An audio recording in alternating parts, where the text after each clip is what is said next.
Hey folks, Kilt-Man here, Kilt-Man! At your services. Now, as has just been asked of me, because I've done a little bit of coverage on the Loki Disney Plus Marvel show, Tom Hiddleston, and you know how much I've loved it, because in the last couple of videos I've done about it, I've raved about it. It's only got 6 episodes in this first season. We know it's scheduled for more seasons. I knew it was one more season, but apparently there's ideas for many, many more of them. Who knows? But, I'm excited about it. So there's only 6 episodes in it, and we've just had episode 5. One more to go, folks. One more to go on the show I recommend you all watch. I have loved every minute of this. And I'm not going to rehash all the stuff I've said about the first, 4 episodes, but I'll talk about episode 5 and where I think it might be going. Because I've been specifically asked, what do you think about episode 5, Kilt-Man? Did it blow your socks off? Did it blow your mind? Yeah, it did. Now, sort of to recap, the TVA, the Time Variance Authority, have taken the Loki that we know and love because he's an aberration on the sacred timeline, and he's been interrogated, and the idea is there's a variant out there who's even worse than him. Who is it? It's another Loki. And this is what this entire show is all about. There's Lokis everywhere. They're dropping out of the sky. You scratch your armpit. Oh, it's a Loki. You come and see the doctor about a lump. He goes, well, you've got a bad case of Loki down there. Lokis upon Lokis. So, at the end of episode 4, Loki himself got pruned. Pruning is what they use, these little sort of sticks with lights on the end of them, and they go, whoa! The TVA authority stick them into their victims, and they go, whoa! And disappear into the void. Up until now, you've thought they were dead. They were just deaded. But no. Well, if Loki's been pruned, he's not going to die. So during the mid-credit sequence on the episode 4, we found out that he was lying in some post-apocalyptic version of, looked like New York. And he was surrounded by a gaggle of other Lokis who basically say to him, come with us if you want to live. So, we then find out in episode 5 that where he is the void. That's where people get sent when they've been pruned. Not death, not hell, the void. And the void is at the end of time. And it does appear that the void is just one ravaged wasteland, just full of Lokis. Yeah. So he met classic Loki from the comic book, looking like a cosplayer, and it's played by Richard E. Grant. We met a black version of Loki, but he's got a Mjolnir-like hammer. He is actually boastful Loki. We met Kid Loki, and we met Gator Loki, the one who stole in the show. A bit like Baby Yoda in the Mandalorian. Gator Loki is going to be some kind of superstar now. People are already asking, could he have his own show, his own spin-off? Anyway, so he meets these guys. They take him to their secret lair, an old bowling alley in like an underground bunker, it looks like, because there is a big, huge cloud monster called Goliath, who is a big tumbling cumulonimbus cloud that just bumbles across the landscape, and some kind of ferocious shark come wolf face appears, and it swallows things up and destroys things, and clearly wants to kill all the Lokis. So, into this maelstrom, Sylvie, the Lady Loki character, the other Loki that our Lokis met and has sort of fallen for in the greatest piece of narcissistic behaviour. He's fell in love with himself. He wants to fuck himself, literally. And in this world and timeline, he can do. So she prunes herself because back in the TVA Authority base complex, she's got Ravonna, Ravenslayer, who's the big bitch in charge of the TVA. We've discovered that the timekeepers, 3 of them they were liars. These things were meant to be in charge of the timeline. They were just automatons. They were just robots. She scythed the head off one. This is Sylvie. And its head comes down, and it's just an animatronic. So they realise it's just a case of the Wizard of Oz. Do not pay any attention to the man behind the curtain. And so these things were just a decoy. So who is in charge? So Sylvie has witnessed the pruning of Loki. She then beats the shit out of Ravonna, Ravenslayer, and demands to be told more. And in a little, you can't trust this bitch. We know that. So she's trying to deceive it, or there is a vehicle that can take you to the void, because that's where they go. He's not really dead. He's in the void. Well, how do we get to the void? Well, I mean, and she's just stalling for time. There is that vehicle, isn't it, that we can travel through. It can withstand all the pressure of going into the void. Get me the information on that. And anyway, it's all a big deception, and all the security guards come storming in. So what does Sylvie do? She's got one of the pruning sticks, and she goes, whoa, prunes herself. So of course she's going to end up there. So once she ends up there, we meet Owen Wilson, Mobius M. Mobius. I know, if you've just come fresh to this, you're going to be thinking, what the fuck is this guy talking about? But obviously, if you're watching Loki, you know what I'm talking about. Now, in the saddest moment so far, we'd seen Mobius get pruned at the end of episode 4. Hang on, no, where was it? Was it episode 4? It was episode 4, of course it was. I'm getting lost in my own timeline here. And it was a genuinely sad moment. But when we realised that Loki wasn't dead, as if Loki was going to be dead, it's kind of obvious that Mobius is alive as well. So when Sylvie comes through, and all of a sudden, there's this bloody big cloud beast coming after it. And there's a pizza delivery van bumbling across this landscape. And this is the only bit I don't really like about it, because what a coincidence that as she arrives, Mobius M. Mobius, Owen Wilson, comes driving down to her rescue. You know, didn't you ever tell you not to get into a stranger's car? That came out wrong, didn't it? Weren't you ever told not to get into a stranger's car? Whatever. But when there's a very big cloud beast after you, it's the lesser of two evils. So she gets in, and she learns that clearly there's other Lokis around on this place, including her Loki, because there is an attachment there. So they meet, little battles and skirmishes take place. She realises because that, what's it called? Alioth is this big cloud beast. When she first arrived there, she touched it. Now she's an enchantress, so when she touches things, she can go into their memories, or she can see things from their inner being, from their life, from their brain, from their knowledge. She can absorb these things, and she's seen something which could be the answer to what they're all looking for. Who is running the TVA? Because everyone wants to now destroy the TVA. They clearly are a bunch of liars. Everybody working there who all thought that that's what their job was. They were really all human beings who were abducted from different timelines, their memories erased, and then they've been made into this job, this bureaucratic job, this Time Authority police force. And but that's what they want to do. They want to get to the root cause of the TVA, root out who it is, and kill them and destroy the TVA entirely. So that's the gambit. But because she touched Alioth, she knows there's something out there, and they work out that Alioth is the doorway. We've got to get through Alioth to get to who's at the end of the void, the end of the timeline, the one who's in control, and who it might be. So, and that's how it ends. Pretty much, they do that. Deaths happen. We'll talk about that. And at the end of it, our Loki and Sylvie stand there, hand in hand, and Alioth has been sort of defeated, we think, and the cloud evaporates to reveal a fortress in the distance.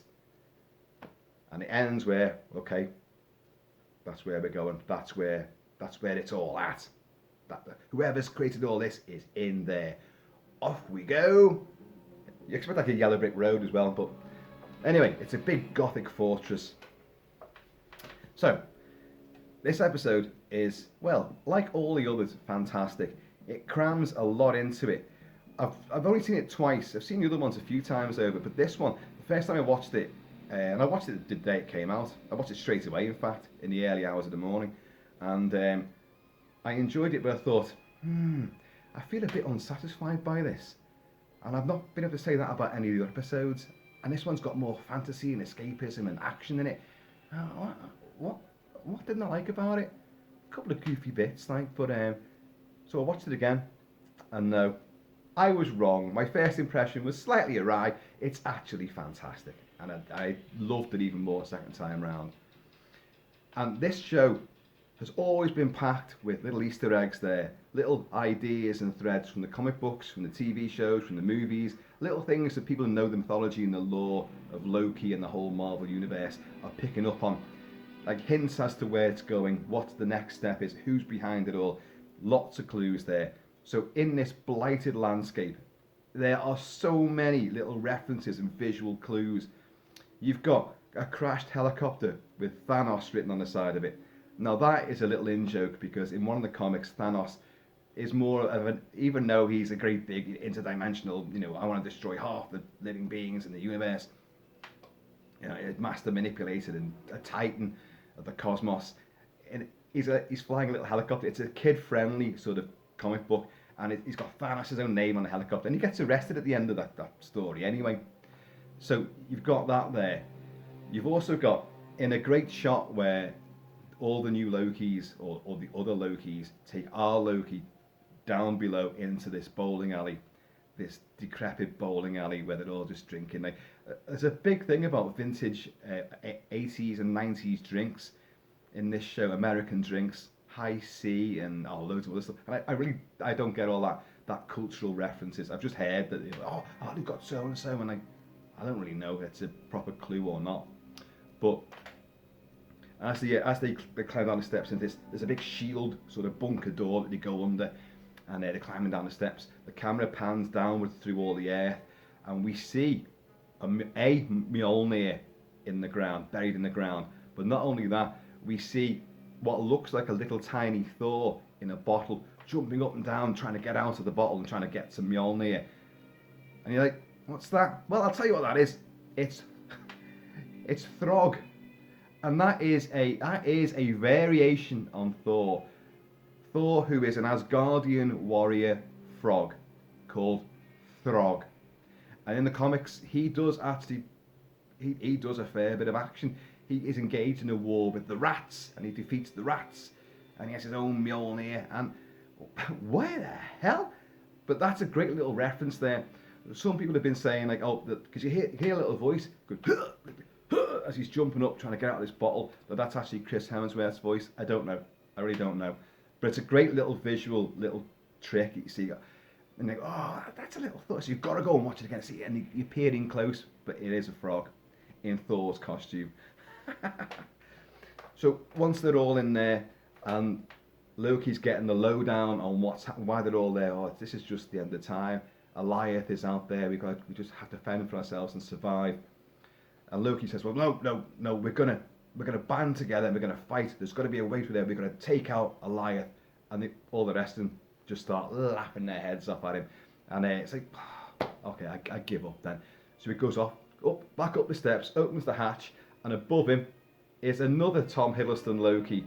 But this is President Loki with, if you look, there's a ragtag bunch. He's got an army with him, but they're all like trash can Lokis. They've had their own costumes made out of just stuff that is scavenged off the deck.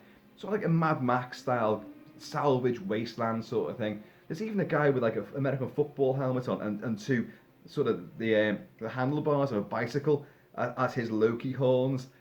But it's just ingenious. So he comes down and they're like, oh no, our crowd are like, oh no, we're easier now.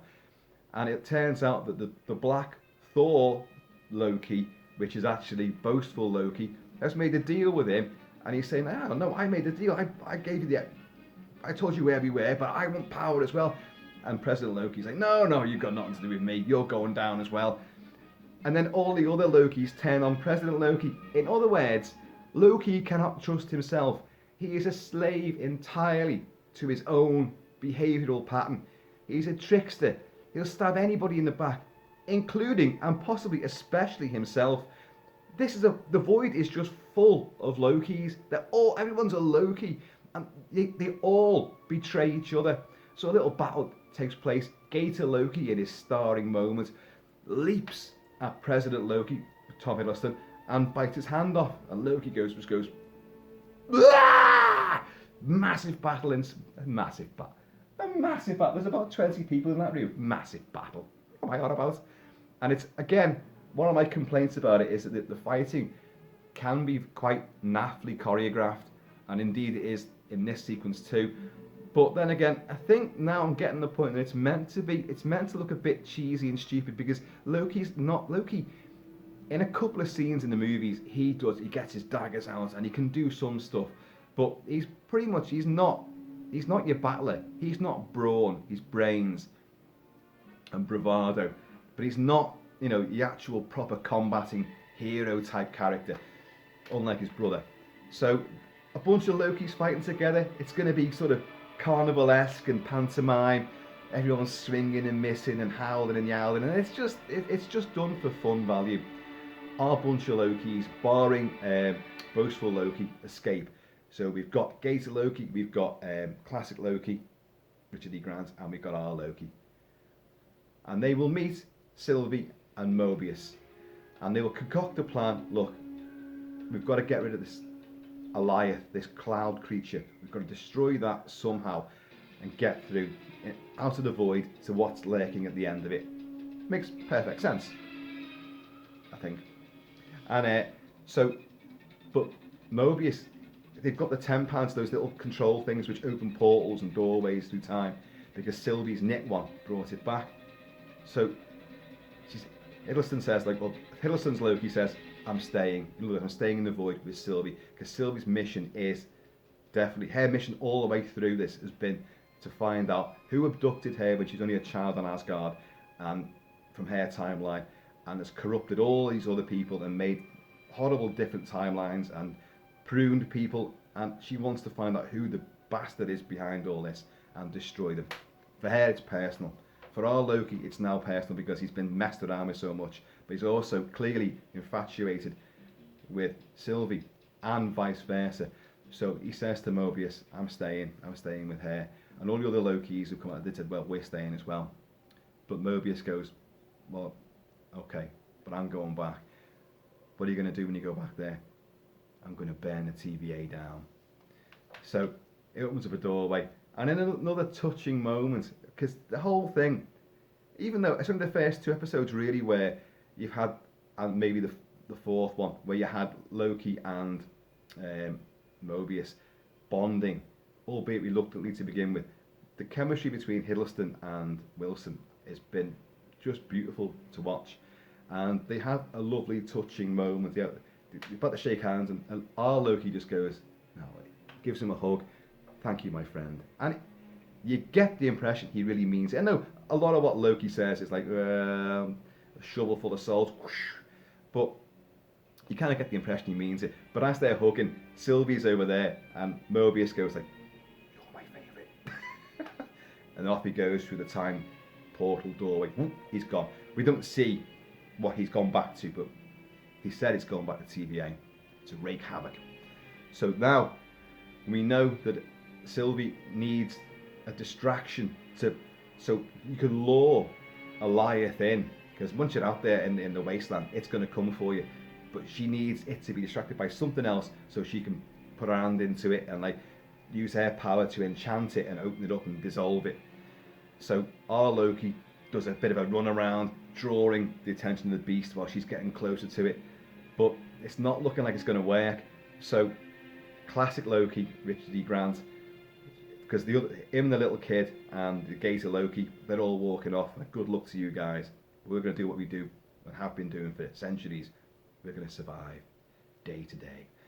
But our classic Loki turns around, goes back, and stands there, and he creates, using his own enchantment powers, he creates a glorious version of Asgard, glistening, gleaming domes and spires and towers, and the rainbow bridge and everything. He builds it all again and draws Alioth's attention, and Alioth just goes for him and takes him out.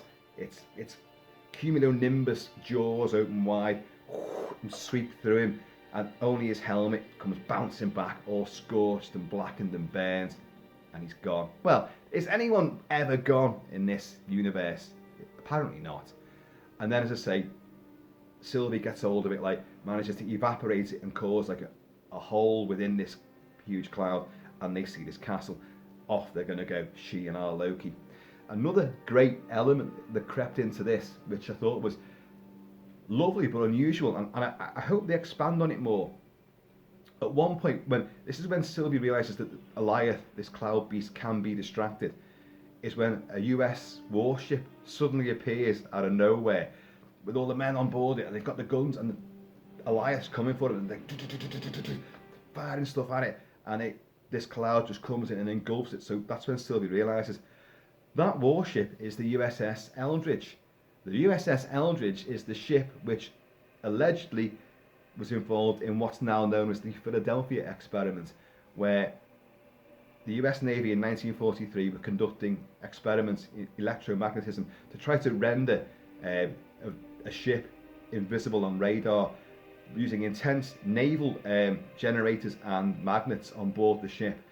They actually succeeded. You've heard this story, but this is why, why has this ship been brought here? Well, the ship actually did disappear, but it reappeared for something like 10 minutes in Norfolk, Virginia, in a naval base there.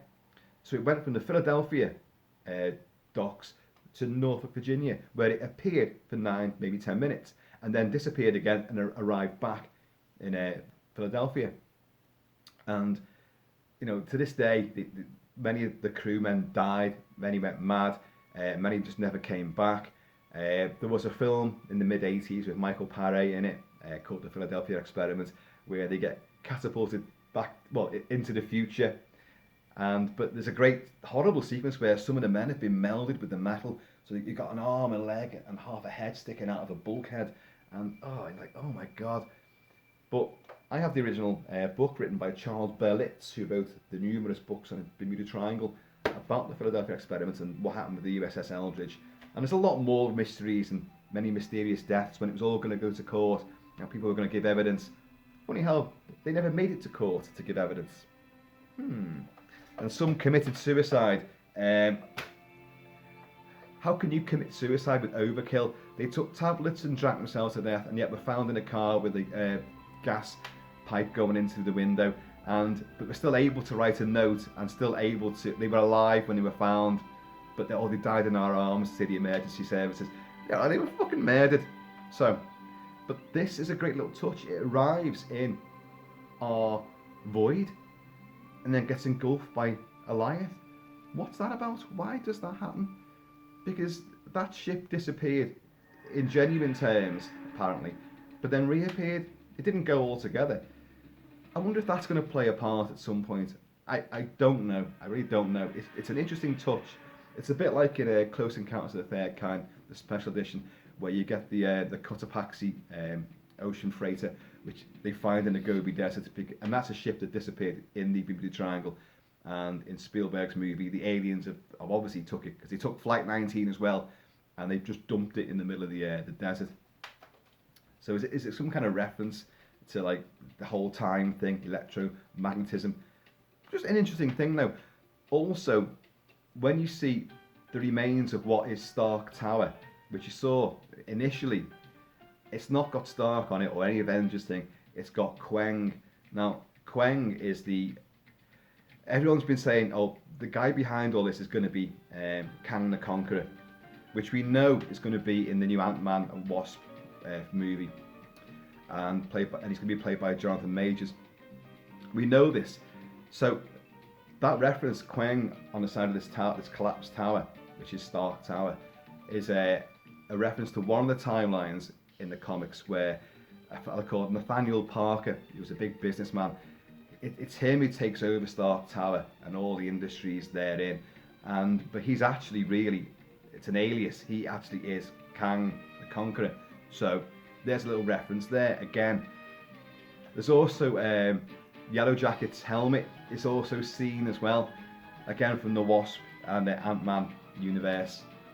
So there's lots of little elements that are in here because they can get away with it. They can just throw these things in because they know at this stage certainly that if fans were on board with the first episode and were loving it, then the successive episodes they can just keep putting more and more stuff and bits of stuff in there just to keep people on their toes.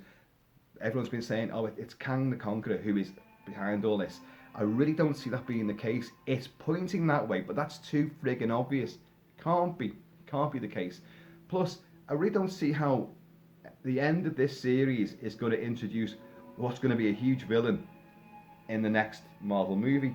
I don't really think that's going to be the case, because you're going to want some kind of payoff here. You're going to want some kind of resolution, at least partial, to satisfy for the. You might have a cliffhanger at the end of it as well, but you're going to want some resolution to some of the stories and plot lines that we've had, cascading together throughout this season.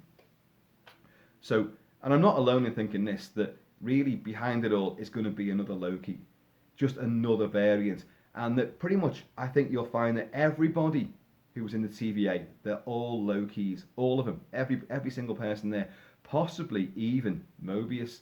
They're all types of Lokis, they're all variants. A lot of them just don't realise it, and you've got some other Loki in that fortress at the end, which is obviously where we're going to be. We're going to spend episode 6 in there.